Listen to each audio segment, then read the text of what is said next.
We are basically at the end of the fantasy season, or really getting close to it, which is insane to think. We're into week 11. We are at the home stretch here.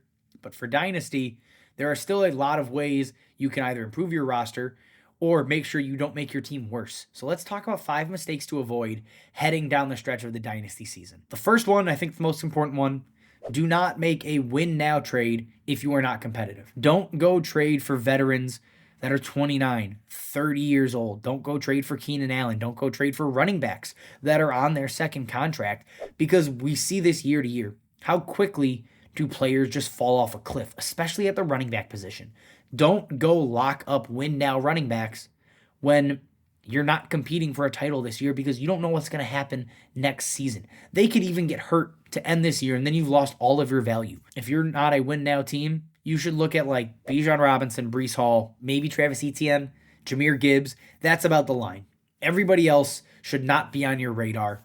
Get rid of them, or just simply don't go and acquire them. Be smart and understand if you are a true competitor or if you're just kind of in the middle or rebuilding. Keeping with that same theme of trades, if you are a competitive roster, don't make trades for non-difference makers. I'm talking about, don't go trade for guys that are low-end wide receiver 2s. If you're a legitimate competitive roster, at least in most Dynasty leagues, 12, 13 points a game with high volatility isn't gonna win you a title, right? You're likely going up against teams that are absolutely stacked.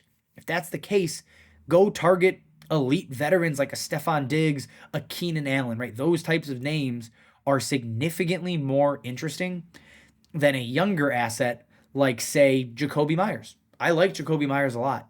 He's probably a low-end wide receiver too. Jacoby Myers is likely not going to get you to a title. And even if he does, there's going to be enough variance that he may not even be the reason you win that title still. Keep in mind who you're making win now moves for. Veterans that are elite are the guys you would like to target, not the middle of the road vets that don't carry long-term value. And we're just going to keep sticking with the idea of trade themes here, right? If you are giving up 2024 first round picks specifically, do not give it up for short-term rentals. Think about all of the running backs that are out there right now. All of the guys that are starting because an injury happened to somebody else, right? Or in the case of the Chargers, like Josh Palmer, when he comes back from IR, he's starting because Mike Williams is out. Players that are elevated due to injury, but likely aren't going to continue or carry value long-term, should not be players you target with your first round picks.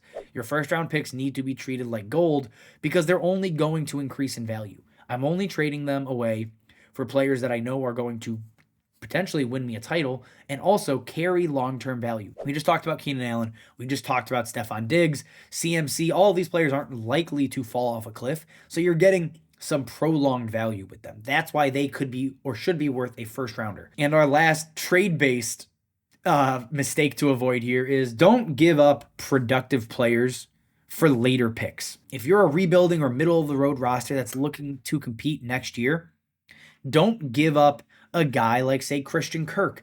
Don't give up a guy like Jacoby Myers, because what you're going to get back is likely going to be less beneficial than the production those players give you. Next season, if you're looking to improve your roster and get better, Christian Kirk is still likely a wide receiver 2. Jacoby Myers, likely a wide receiver 2. You're going to get a second round plus for both of them on a rebuilding roster. And best case scenario, you draft somebody like Christian Kirk. Best case scenario, you draft somebody like Jacoby Myers. That's the typical route for those second round picks. If you're a year away, I would rather have Christian Kirk than 2 second round picks. I'd rather have Jacoby Myers than a second and a third. These are the things you need to be smart about. And to close it out, do not stop scouring the waiver wire. The waiver wire is always valuable. There are always players out there, no matter how deep the league, that will find a way to relevance. That's why you're watching this channel. That's why you're watching a Dynasty football channel throughout the entire regular season. Because Addison and myself are pulling those deep waiver wire guys that are still floating out there, right? Addison is literally giving out 8 to 10 guys a week, and it is week 11. There are a ton of names that can carry long-term value or even have short-term value that you can flip into future production. So keep that in mind. The waiver wire, I know it's bare, especially at this time of the year, but stick with it. Stay on top of it, because that's how you end up finding random players that seemingly come out of nowhere. It's because you're watching this channel, you're listening to Addison's waiver wire video, and then you're using that to stay on top of your league and really kind of outmaneuver your league mates. And, come a year from now, they're going to look back and say, damn, why didn't I go add, player X off the waiver wire last year? He's having a mini breakout, or he's found his way into production because of injury in 2024. So keep that in mind, guys. All right, that is it. Those are the 5 mistakes you need to be aware of, you need to avoid. As always, thank you guys for watching, and we will see you next time.